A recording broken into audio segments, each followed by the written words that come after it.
Okey. Sudah pukul 8 pagi. Okey, selamat pagi kepada semua murid yang menghadiri ke PTPR Sains kali yang ke-30. Kita ini secara atas talian dengan menggunakan Google Meet. Okey, sama juga bagi murid-murid yang tonton melalui YouTube. Okey, jadi sebelum cikgu mulakan topik hari ini, cikgu akan beritahu tentang semua kamu tentang perancangan PTPR cikgu yang seterusnya lah. Okay, untuk makluman semua murid, esok adalah mula cuti sekolah. Jadi kita akan ada 1 minggu cuti sekolah. Lepas cuti sekolah, cikgu rasanya kamu telah dimaklumkan bahawa kita akan ada exam. Kita akan ada exam pada awal bulan 10. Pada awal bulan 10. Okay. Skop exam tu cikgu akan cuba beritahu kamu lagi. Kalau cikgu tidak sempat beritahu kamu dalam Google Meet yang seterusnya, cikgu akan message lah dalam grup sana. Cikgu akan beritahu kamu apa yang perlu disediakan. Okay.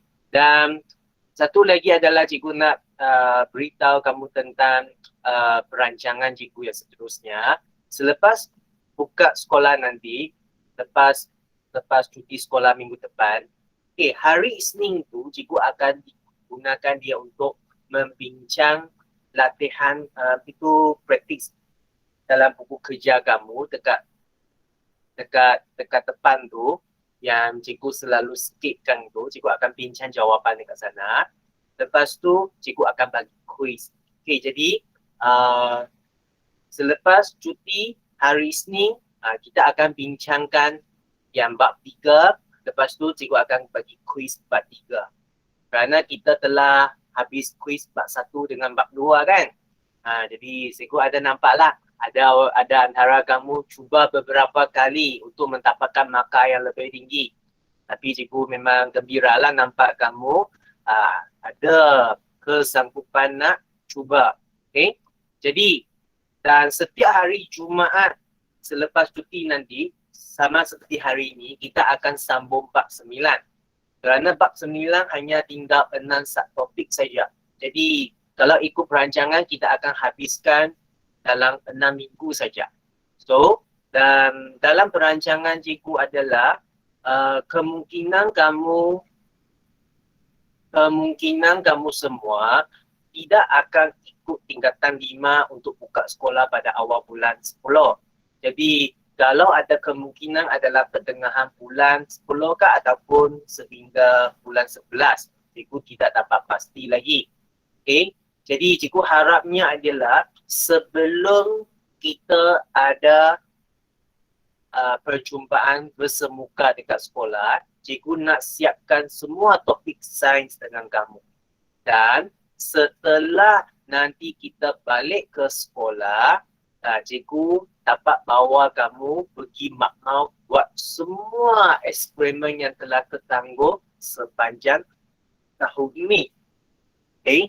Jadi apa-apa berita tentang balik sekolah, kamu tunggulah.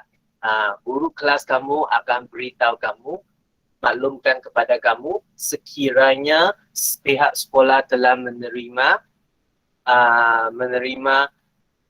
berita daripada KPM nanti. Okay, jadi dengan tidak kita membazirkan masa lagi, kita akan mulakan PTPR bagi hari ini. Hari ini kita akan masuk ke bab 9. Okay, bab 9 adalah satu bab. Okay, bab 9 adalah bab bumi. Okay, dekat bab ni apa yang kita belajar? Nah, benarkah anda fikirkan bagaimanakah rupa bentuk struktur bumi dan lapisan atmosfera? Apakah proses yang menyebabkan perubahan bentuk permukaan bumi? Apakah bencana yang berlaku akibat proses perubahan dalaman bumi? Apakah sumber bumi dan geologi? Jadi ini adalah perkara-perkara yang kita akan belajar dalam bab ni. Dan Kalau kita lihat subtopik yang kita belajar hari ini, apa yang kita akan belajar? Okay, pertama adalah berkomunikasi mengenai sistem bumi. Kedua adalah menjelaskan perbezaan antara lapisan-lapisan bumi berdasarkan komposisi dengan sifat fizik. Ketiga, menyedari keadaan fizik yang sesuai untuk menampung kehidupan hanya wujud di bumi. Sebenarnya kalau bagi ahli-ahli sains ni, bila mereka mengkajikan bumi ni, adakah semua bahagian dalam bumi ini mereka memang pergi korek kaji? Cikgu kena beritahu kamu, sebenarnya tidak semua. Jadi macam mana mereka tahu? Sebenarnya banyak antara itu adalah mereka yang menganggalkan ataupun meramalkan. Mungkin kamu akan tanya kepada cikgu, cikgu, kenapa mereka meramal itu boleh jadi sesuatu ilmu yang kita belajar dalam sains? Kenapa saya meramal itu tidak logik? Tak boleh. Ini adalah perbezaan kita dengan mereka ahli sains lah. Kenapa? Kerana mereka meramalkan sesuatu itu adalah berdasarkan ilmu. Jadi, apabila kita mempunyai ilmu yang cukup luas, yang cukup lengkap, kita dapat meramalkan sesuatu benda itu dengan lebih tepat dan lebih lengkap lagi. Misal katanya, cikgu bagi kamu satu contoh. Misal katanya, kalau cikgu tanya kamu ramalkan pukul berapa mat kamu akan tidur malam ni? Cikgu rasanya kamu dapat ramalkan kan, betul? Kerana kamu memang sudah kenal dengan mak, bapak, dengan keluarga kamu. Kamu dapat meramalkan masa tidur mereka. Tapi, adakah kawan kamu ataupun cikgu dapat ramalkan masa tidur keluarga kamu? Tidak dapat. Susah. Kalau ada pun macam main lontar jawapan saja. Jadi that's why itu adalah sebab cikgu selalu akan beritahu murid-murid kenapa kita kena belajar lebih. Macam kamu kenal dengan keluarga kamu. Jadi bila kamu meramalkan sesuatu perkara yang keluarga kamu yang akan buat itu, sentiasanya dia adalah sangat tepat. Sama keadaan dengan apabila kita belajar benda itu, ilmu kita semakin banyak, kita boleh meramalkan. Macam dulu, kalau kamu tengok langit, kamu boleh tahu bila hujan. Itu adalah perkara yang sama. Apabila kamu tahu semakin banyak, angin datang dengan kuat, ada awan yang hitam sudah datang, akan hujan nanti. Itu adalah contoh-contoh. Apabila kamu dapat ramal dengan tepat, adalah apabila kamu tahu dengan lebih luas. Jadi kita sambung sini. Benarkah anda terfikir tentang struktur bumi? Apakah lapisan udara di atas bumi? Bagaimanakah taburan air di bumi seperti lautan, sungai, awan dan tasik? Apakah lapisan bumi dan komposisi setiap lapisan itu? Mengapa bumi sesuai untuk semua kehidupan? Jadi kalau kita lihat sambung ni, sistem bumi terdiri daripada 4 komponen yang utama. Ini adalah 4 komponen yang utama. Macam kita lah manusia kan, kalau lihat daripada segi luaran, kita terdiri daripada 5 komponen. Kepala, badan, tangan kanan, tangan kiri, kaki kanan, kaki kiri. Itu 5 lah kan. Itu yang kita nampak yang secara arm dia. Lepas tu dalam tu ada lagi. Sama seperti dekat sini, kita boleh nampak 4 komponen ini ialah atmosfera, biosfera, hidrosfera dan geosfera. Dan semua ini adalah saling berhubung kait. Kalau kita lihat dekat gambar raja inilah, Apa itu adalah hidrosfera? Adalah zon air yang merangkumi sungai, tasik, lautan dan juga air yang terperangkap sebagai ais di bawah tanah dan wap air dalam atmosfera. Hydro adalah rujuk kepada air. Lepas tu yang kedua, atmosfera. Atmosfera di sini rujuk kepada zon udara yang menyelimuti permukaan bumi. Semua udara adalah berkenaan dengan atmosfera. Lepas tu, geosfera. Apa itu geosfera?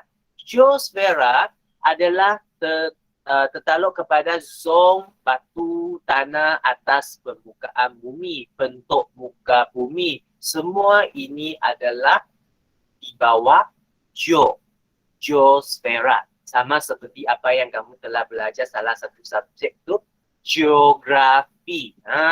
Itu adalah perkara yang hampir sama. Memang geografi adalah satu subjek yang kamu belajar tentang permukaan, tentang bumi. Okay. Jadi, lepas tu biosfera. Bio macam aliran sains tingkatan 4 yang mereka belajar biologi. Bio adalah tentang kehidupan. Zon kehidupan yang terdiri daripada beraneka kehidupan seperti manusia, haiwan, tumbuh-tumbuhan dan kehidupan seni. Apa itu kehidupan seni? Macam virus COVID. Dia juga adalah di bawah biosfera. Orang kita juga adalah di bawah biosfera. Okay, lepas tu kita lihat kepada atmosfera dengan lebih mendalam. Stratifikasi atmosfera. Lapisan atmosfera terdiri daripada 5 lapisan yang mempunyai peranannya masing-masing. Jadi seperti apa yang cikgu telah beritahu kamu, dalam atmosfera ada lagi pecahan-pecahan dia. Yang dekat paling luar, lapisan yang paling luar dekat bumi kita itu, kita panggil dia sebagai ekosfera. Kita panggil dia sebagai ekosfera. Okay, lapisan ekosfera itu adalah berada 480 km ke atas daripada permukaan bumi kita. Berapa jauh 480 km? Lebih jauh daripada 1000 pergi ke Miri. Kalau kamu bawa kereta naik ke atas sampai ekosfera kan, kamu kena bawa kereta sampai 10 jam baru sampai. 10 jam tak henti ya. Okay, dalam lapisan ekosfera ini mengandungi gas-gas ringan seperti helium dan hidrogen. Udara bertambah nipis menghala ke angkasa lepas. Satelit komunikasi yang mengorbit bumi di lapisan ekosfera membolehkan panggilan telefon dan siaran TV dapat diterima oleh manusia. Termasuknya, satelit komunikasi ini berada dekat lapisan ekosfera. Dia bukan di luar bumi, dia di dalam bumi juga. Dekat lapisan yang paling luas sekali yang dipanggil sebagai ekosfera. Okay, lepas tu, lapisan yang kedua, yang ke dalam tu, termosfera. Lapisan termosfera kira-kira 80 km hingga 480 km. 80 km. Kalau kamu bawa kereta 80 km sejam, kamu boleh sampai lapisan ini sudahlah. Lapisan ini juga adalah lapisan yang paling luas. Kalau kamu lihatlah. Lapisan termosfera juga dikenali sebagai ionosfera kerana lapisan ini mempunyai ionosfera, ionosfera, kerana lapisan ini mempunyai ion-ion yang dapat memantulkan gelombang-gelombang radio. Okay. Aurora iaitu jalur-jalur cahaya yang berwarna-warni hasil daripada tindakan zarah-zarah bercas dengan medan magnet bumi dan gas-gas atmosfera berlaku di sini. Aurora ini biasanya dekat Malaysia kita susah nak nampak lah. Biasanya kena sampai ke kutub, tempat yang berhampiran kutub utara ataupun kutub selatan baru nampak. Cikgu pun belum nampak lagi. So, jadi kalau kamu berminat dengan perkara yang seperti ini, memanglah cikgu galakkan kamu supaya pergi satu hari nanti pergi ke kutub utara ataupun kutub selatan tu untuk tengok. Sangat cantik. Tapi atas musim dia, kamu kena cek baik-baik baru kamu pergi. Jangan pergi bila-bila masa. Nanti tak nampak, jangan salahkan cikgu. Okay? Jadi ini adalah satu fenomena aurora, ini adalah satu fenomena yang sangat-sangat cantik. Kalau kamu yang suka ambil gambar letak dalam Facebook kan, memang kawan kamu akan cemburu dengan kamu. Okay? Okay, lepas tu kita sambung. Okay, lapisan yang ketiga ke dalam adalah mesosfera. Okay, mesosfera adalah apa? Lapisan mesosfera itu adalah antara 50 hingga 80 km. Pembakaran dan penghancuran meteorit berlaku di lapisan ini. Jadi kalau ada apa-apa meteorit ini, dia melalui lapisan bumi kita ini, dia akan terbakar. Okay, sama juga dengan kapal angkasa. Bila mereka melalui lapisan ini, dia juga akan macam dibakar saja. Okay? Jadi that's why kapal angkasa lepas tu mereka memang dibuat daripada bahan yang sangat khas. Okay? Lepas tu, lapisan yang keempat adalah stratosfera.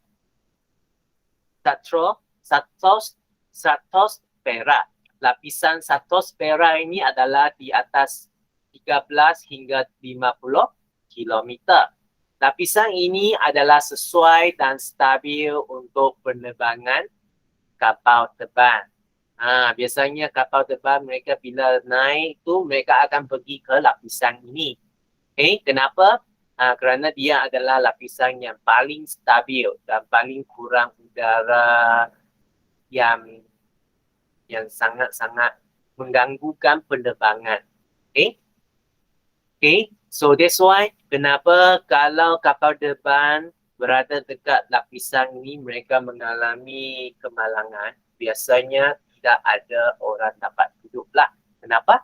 Kerana terdapat lapisan ozon yang di sini ada mendapat lapisan ozon yang mengandungi gas ozon yang dapat menyerap sinar ultra ungu matahari. Jadi lapisan ini adalah untuk melindungi kita. Okay. Masalah penipisan ozon berlaku apabila bahan klorofluorokarbon CFC yang dihasilkan oleh racun serangga, peti sejuk dan penyambar udara menguraikan molekul-molekul dalam lapisan ozon. Lapisan ozon ini sangat penting. Jadi bermaksudnya kapal terbang ini dia ada terbang memasuki lapisan ozon. Okay, lapisan ozon. Okay, lepas tu lapisan yang paling yang dekat kita ini, yang dekat permukaan bumi ini adalah dipanggil sebagai lapisan troposfera, iaitu daripada 0 hingga 13 kilometer. Okay, lapisan tempat benda hidup bernafas, angin petir serta awan hujan dan salji terbentuk. Jadi ini adalah lapisan yang ada dekat yang kita berada dekat lapisan ini, troposfera. Jadi ini adalah stratifikasi bagi atmosfera. Okay. Kita lihat kepada yang seterusnya. Kita daripada luar angkasa sampai ke dalam bumi ya. Jadi, apakah yang akan anda alami jika mendaki gunung? Apa yang akan anda alami? Okay. Adakah anda semakin sejuk dan suka untuk bernafas? Sebenarnya memang bagi kalau kamu lain kali ada peluang kamu pergi mendaki gunung Kinabalu, kamu akan rasa sikit-sikit lah macam itu. Kerana gunung Kinabalu masih belum sangat tinggi lagi ya. Kalau kamu berbanding dengan tanah tinggi dekat gunung Everest sana, itu lagi tinggi. Okay. Jadi apabila semakin tinggi tekanan udara akan semakin rendah. Apabila tekanan darah udara semakin rendah, sebenarnya semakin susah kita untuk bernafas. Okay? Jadi dari troposfera ke stratosfera, attitude semakin meningkat. Semakin meningkat attitude, semakin rendah tekanan udara. Suhu juga semakin rendah apabila attitude meningkat. Jadi, that's why kalau kamu pergi ke tempat yang lebih tinggi sikit macam bukit, atas bukit ke ataupun atas gunung ke, biasanya dia lebih sejuk. Kalau dekat Sarawak kita ini, kamu boleh pergi macam Borneo High, semua itu dia lebih sejuk. Okay? Lepas tu stratifikasi dalam lautan. Lautan juga boleh dibahagi kepada zon-zon yang berbeza daripada zon yang boleh ditepusi cahaya ke zon yang langsung tidak boleh ditepusi oleh cahaya atau zon gelap. Dalam daun tu pun banyak lapisan tu. Kita lihat sekarang. Okay, zon permukaan. Dalam zon ini, air adalah sangat cetek dan menempusinya dan cahaya boleh bergerak menempusinya. Hal ini membolehkan zon ini sesuai untuk habitat tumbuhan. Jadi ini dia daripada sipan hingga 200 meter. Hingga 200 meter ke bawah permukaan laut, air ataupun laut lah. Lepas tu zon tengah malam. Zon ini mempunyai sedikit cahaya atau tiada cahaya. Tumbuhan suka untuk hidup dalam kedalaman ini, tetapi tahap kedalaman ini menjadi habitat untuk haiwan laut yang besar. Misalnya sotong raksasa dan pelbagai spesies ikan paus. Di zon ni ada pelbagai lah, pelbagai haiwan hidupan laut yang pelik. Yang pelik lah kalau bagi istilah cikgu, pelik. Lepas tu, zon yang terakhir, yang terbawah itu adalah zon gelap. Zon ini amat dalam. Dia lebih daripada 1.5 km ke bawah. Okay? Dan tiada cahaya yang boleh sampai. Oleh itu, kebanyakan haiwan dalam zon ini mempunyai badan yang berkilau atau bersinar dalam gelap. Macam ikan ni lah. Depan tu dia ada macam satu torchlight lah lampu dia. Tapi memang ikan ini dia memang berlampu tapi di dasar laut. Di dasar laut. Iaitu di dalam zon gelap. Di hari ini kamu belajarlah. Dalam laut kita pun ada 3 zon. Satu adalah zon permukaan, satu adalah zon tengah malam, satu lagi adalah zon gelap. Okay? Jadi, kita sambung. Tabuan air di bumi. Lautan mempunyai kandungan air yang banyak. Dari manakah asalnya air ini?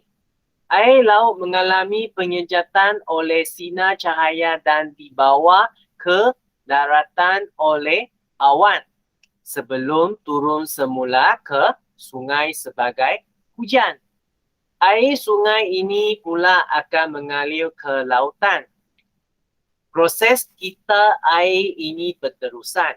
Oleh itu, dikatakan bahawa jumlah air yang terkandung dalam bumi dan di permukaan bumi dan di atmosfera adalah sentiasa tetap. Kenapa? Kerana dia berkitar, kitaran. Okay?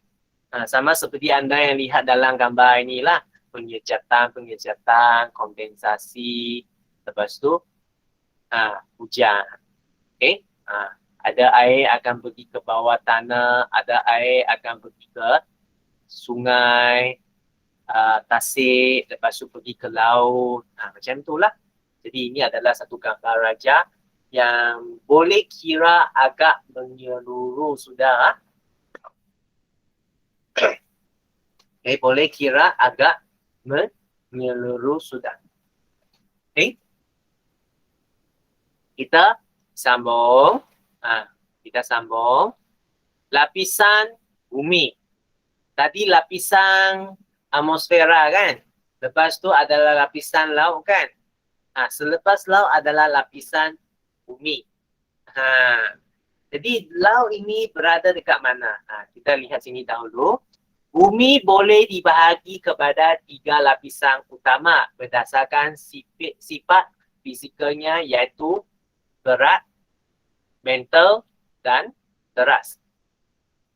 Lapisan mantle terdiri daripada komponen litosfera, estenosfera dan mesosfera. Litosfera meliputi kerak dan bahagian atas mantle. Jadi inilah dia. Litosfera.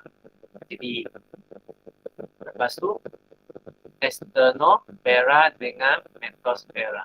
Jadi ini adalah 3 lapisan yang daripada kerak hingga ke mantle. Yang tengah-tengah ini dipanggil sebagai teras. 2 teras adalah teras luar, yang paling dalam tu adalah teras dalam. Dan permukaan bumi yang kita stay ini bersama dengan laut yang paling dalam itu semua berada pada lapisan kerak sahaja. Tidak ada sampai ke estenosfera. Tidak sampai ke estenosfera. Litosfera pun tak sampai. Jadi ini adalah tentang lapisan utama bumi. Jadi ini adalah istilah-istilah yang kamu kena tahu dekat mana permukaan dia. Okay, dekat mana permukaan dia. Ingat, litosfera ini adalah lapisan daripada kerak hingga ke lapisan yang paling luar dekat mantle. Okay. Lepas tu estenosfera ini adalah di tengah-tengah dalam mantle. Lepas tu mesosfera ini adalah di bahagian paling dalam mantle. Jadi ini adalah perkara-perkara yang anda perlu ingat. Okay. Ada masalah? Ada perkara yang nak tanya? Sudah dengar sampai bingung? Jadi inilah sains. Kita belajar banyak istilah. So that's why cikgu perlahan-lahan 1 minggu satu topik supaya kamu dapat cernahkan. Okay, kalau ada bahagian yang kamu nak dengar balik, nanti boleh lihat dalam YouTube link yang cikgu bagi. Okay, lepas tu kita pergi ke bahagian yang terakhir dalam topik ini. Bumi ialah satu-satunya rumah bagi semua kehidupan. Sampai hari ini, ahli-ahli saintis masih tidak dapat cari lagi satu tempat ataupun satu planet dekat angkasa yang seperti bumi ada kehidupan. Dan kebanyakan hanya menganggarkan mungkin planet itu boleh dijadi tempat hidup, tapi tidak boleh 100% janji boleh diduduki. Okay, jadi kita lihat imbas kembali topik sistem suria yang telah anda pelajari semasa di sekolah rendah. Masih ingat? Bumi adalah planet ketiga dari matahari. Okay? Daripada matahari. Dari utari, Surah, lepas tu bumi, Mat.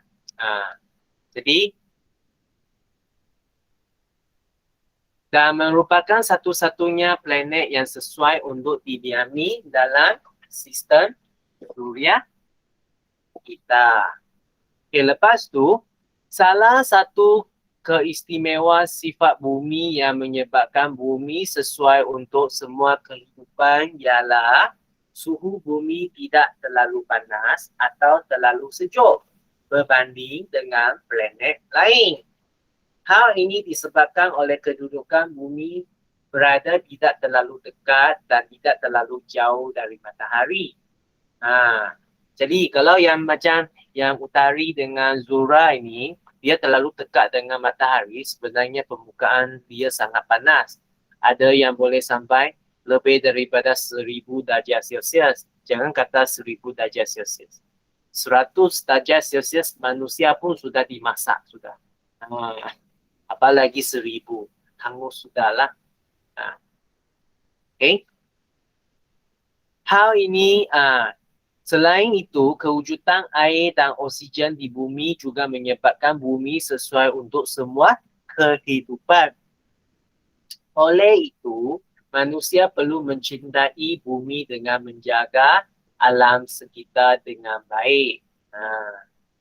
Jadi kajian masa depan, ahli sains sedang mengkaji planet lain yang sesuai untuk didiami oleh semua kehidupan supaya kita dapat berpindah ke planet tersebut pada masa hadapan. Salah satu planet adalah Mars. Ini. Masih banyak kajian yang dibuat ke planet Mars ini lagi. Tapi sampai hari ini tidak ada satu statement yang boleh katakan tempat ini garanti boleh dihidup oleh manusia. So jadi kita sampai sini. Okay, sekarang cikgu nak kamu buka kepada buku kerja kamu, buka kepada buku kerja kamu. Hari ini ada 3 muka surat kita nak go through. Ada 3 muka surat kita nak go through. Okay, jadi beri perhatian beri perhatian supaya nanti anda boleh tangkap dengan baik. Okay, pertama, kenal pasti 4 komponen utama sistem bumi. Okay, bahagian air. Air adalah apa? Adalah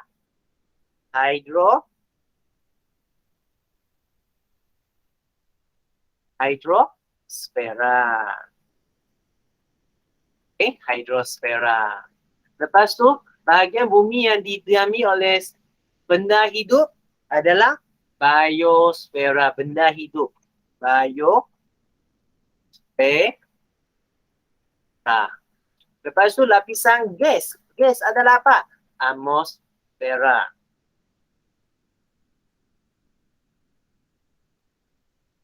Atmosfera. Bahagian pebeja bumi adalah geosfera.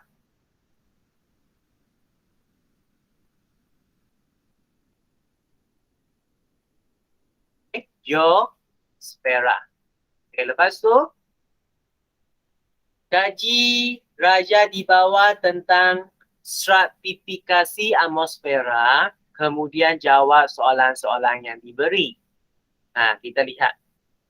Lapisan yang di bawah, paling luar adalah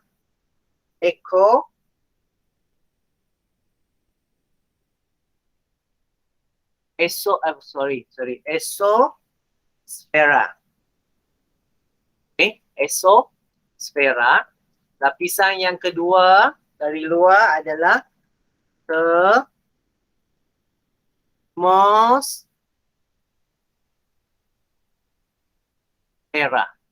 Dan dia juga boleh dipanggil sebagai ionosfera.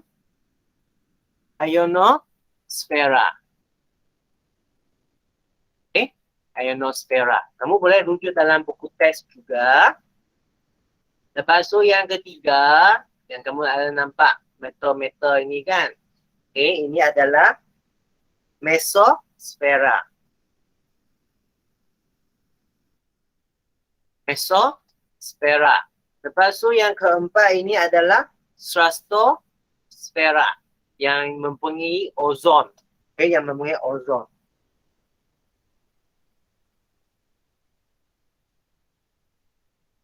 Lepas tu yang dekat tempat yang kita hidup ini adalah troposfera.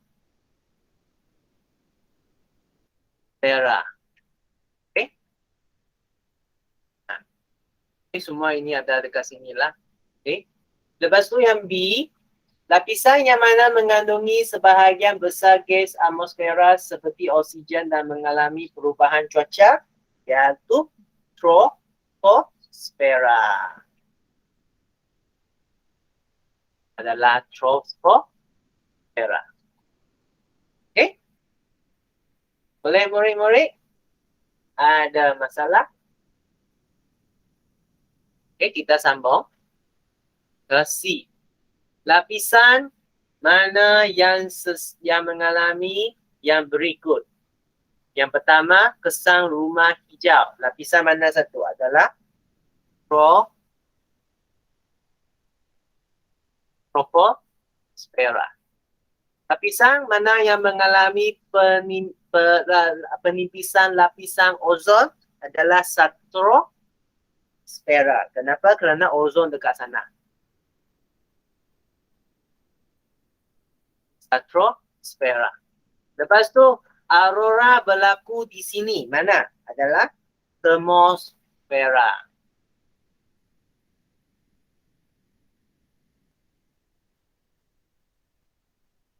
Termosfera. Okay, kenapa? Kerana lapisan ini ada banyak ion. Okay, lepas tu, pesawat jet terbang di sini adalah di atas troposfera kan? Iaitu stratosfera. Okay. Lepas tu, satelit komunikasi mengorbit di bumi yang paling luar itulah, iaitu exosfera.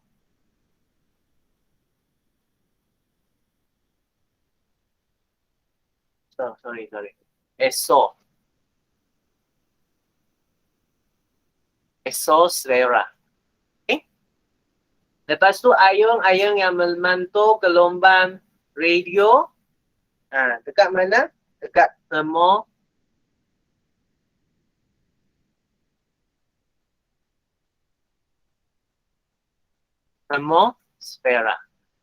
Lepas tu pembakaran metal adalah dekat mesosfera.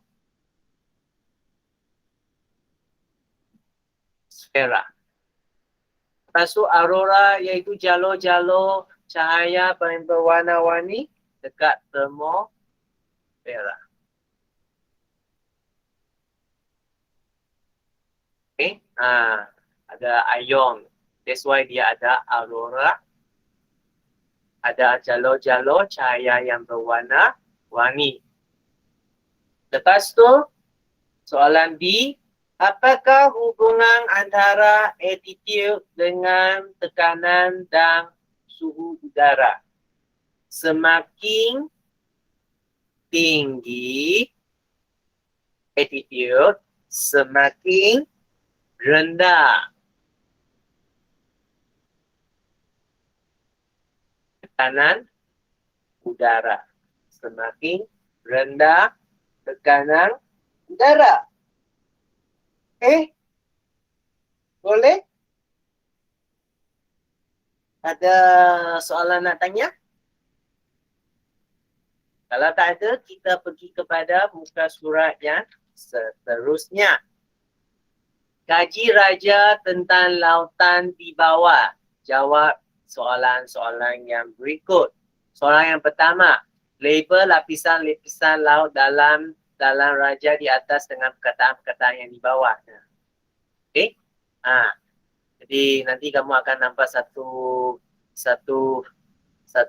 perkataan yang lain daripada apa yang kita telah belajar. Okey? Okey, yang pertama ini, yang paling atas ni kita panggil sebagai zon permukaan. Okey? Tapi Y ini kamu tidak nampak zon tengah malam. Tapi di sini dia ada zon sejak. Okey, jadi di sini kita panggil dia zon sejak. Okey, tapi kalau soalan telah beri kamu zon senja, kamu mesti tulis zon senja. Tapi kalau soalan itu tidak bagi, kamu boleh tulis zon tengah malam juga. Kalau soalan tak bagi, kamu boleh tulis ini. Tapi oleh kerana soalan ada bagi, jadi kita mesti ikut soalan. Dia adalah zon senja. Okey? Jadi istilah senja dengan tengah malam dalam buku teks yang kita baru belajar tadi adalah sama. Okay, lepas tu Z adalah zon malam, zon gelap. Zon gelap, sorry ya, bukan zon malam. Cikgu pun sudah bingung sudah. Ini adalah zon gelap. Boleh? Jadi ini adalah 3 jawapan dia. Kita sambung kepada soalan 2. Pada pendapat anda, mengapa zon permukaan mengandungi sebahagian besar daripada kehidupan laut? Kenapa? Kerana proses fotosintesis berlaku di zon ini yang menerima banyak cahaya matahari.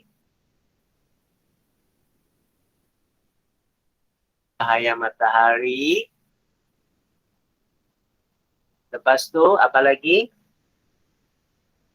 Makanan yang mencukupi. Ada banyak tumbuhan dan suhu laut yang sesuai dapat menampung banyak hidupan laut. Suhu pada permukaan ini adalah lebih sesuai. Apabila semakin mendalam, suhunya juga akan semakin sejuk. Okey. Ketiga, zon manakah proses fotosintesis tidak dapat berlaku? Terangkan kenapa? Adalah zon gelap.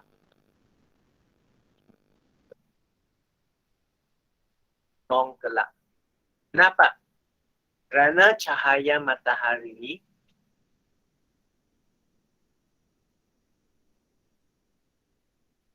tidak dapat menembusi ke zon ini.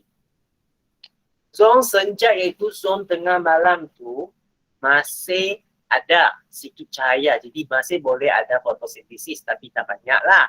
Tapi sampai zon gelap ni memang langsung tidak ada cahaya.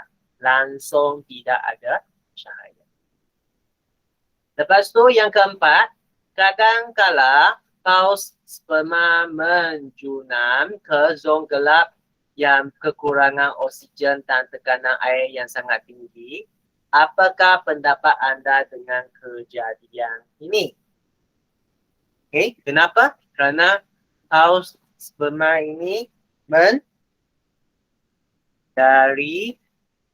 makanan.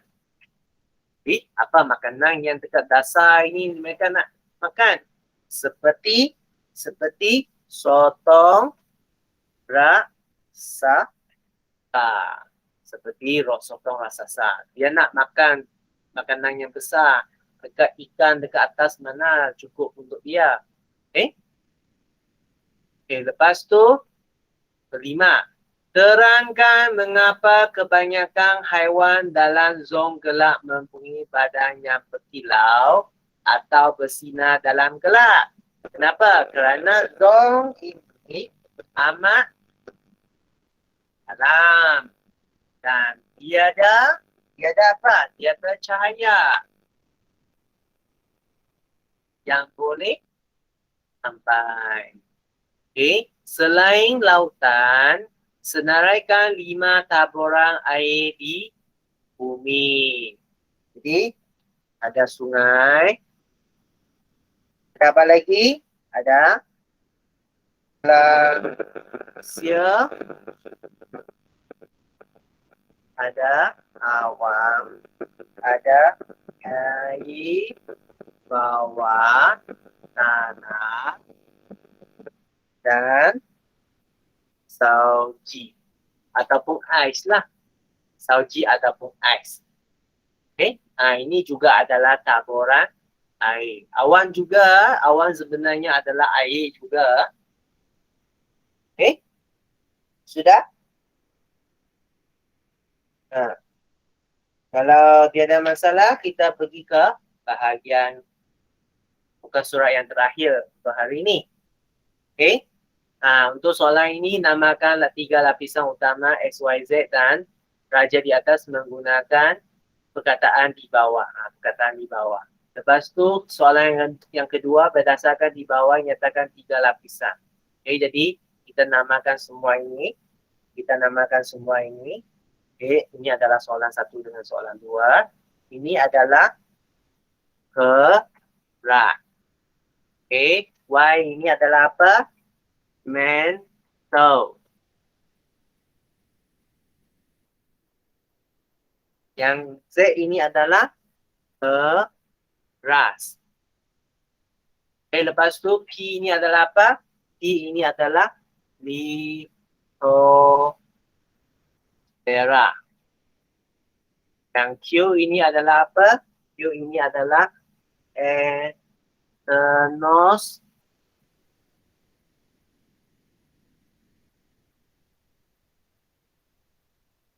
externosfera. Yang A ini adalah mesosfera.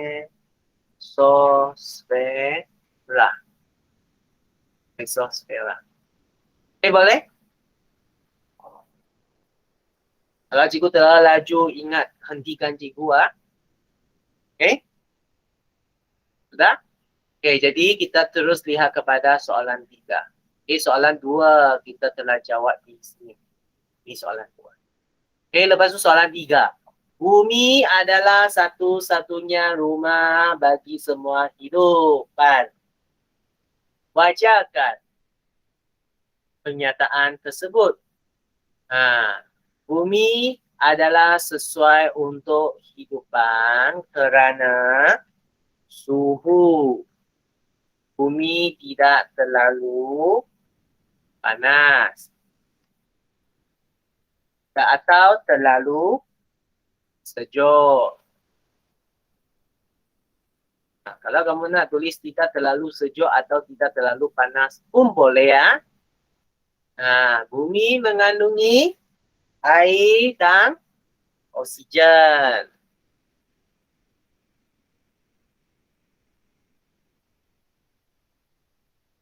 Air dan oksigen untuk semua kehidupan. Okay. Jadi kita sampai sini sahaja. Okay, jadi hari ini buku kerja 3 muka surat. Siapkan, ambil gambar dan hantar kepada cikgu. Siapkan, ambil gambar dan hantar kepada cikgu. Ada apa-apa soalan yang nak tanya? Ada apa-apa soalan yang nak tanya? Tiada, cikgu. Okay. Tiada, cikgu. Okay, thank you. Jadi kita sampai sini saja untuk hari ini. Dan minggu depan adalah cuti sekolah dan selamat cuti sekolah. Dan cikgu harap cuti sekolah ini kamu boleh gunakan untuk buat ulang kaji. Kenapa? Kerana awal bulan 10 nanti kamu ada exam. Kamu akan ada exam. Macam mana menjalankan exam itu, guru kelas kamu akan beritahu kamu selepas ini. Jadi kita sampai sini saja untuk hari ini. Okay, bye-bye. Kita jumpa selepas cuti nanti. Okay, bye-bye. Okay, bye-bye semua.